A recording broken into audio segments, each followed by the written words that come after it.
Welcome to you, by the way, Congressman. Interesting that you have Dr. Birx coming out saying, schools should not reopen because, Nancy Pelosi says she's in lockstep with the president, and that's exactly the opposite of what the president wants to happen.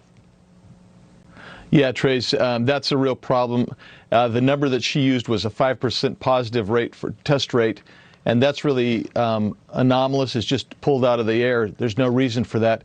The CDC itself has said that they want to open schools. They're really advocating for that. And quite frankly, CDC said the case fatality rate for a child in school age is 1 in a million. And also that you're safer in schools. The risk is lower in schools than out of schools. And also that the children are 4 times more likely to be sick or have serious complications from flu than from the COVID. So I don't understand where Dr. Birx is coming from. Well, Dr. Birx says she's following CDC guidelines. She's doing exactly what Dr. Robert Redfield said she should do. And she says that, that the virus is now more widespread today than it was back in April and May. Does that change your feeling on opening schools at all? Not at all. In fact, the president's correct. We've tested so many that you're going to see far more positives. CDC has said that the illness has actually probably spread of 10 times the number of positive test cases. So it is out there in this country. Right. And the one thing that we do know, and CDC has said this, they said children are safer in schools and that this is an extremely low-risk proposition to open up schools.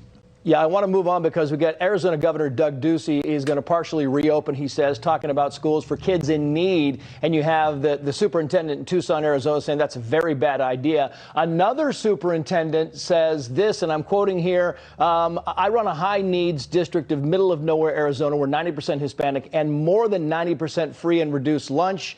These kids need every dollar we can get. But COVID is spreading all over this area and hitting my staff. And now it feels like there's a gun to my head. I already lost one teacher to this virus. Do I risk opening back up, even if it's going to cost us more lives? Or do we run school remotely and end up depriving these kids? You got kids in need. Last answer, Congressman, what do you do? Well, I think the best thing you should do is provide money on the backs of those children so they can go have choice. So if the traditionals don't want to open up, you've got charters and privates that'll open up in Arizona that are willing to open up and that are going to open up. I think you should let that money follow the child.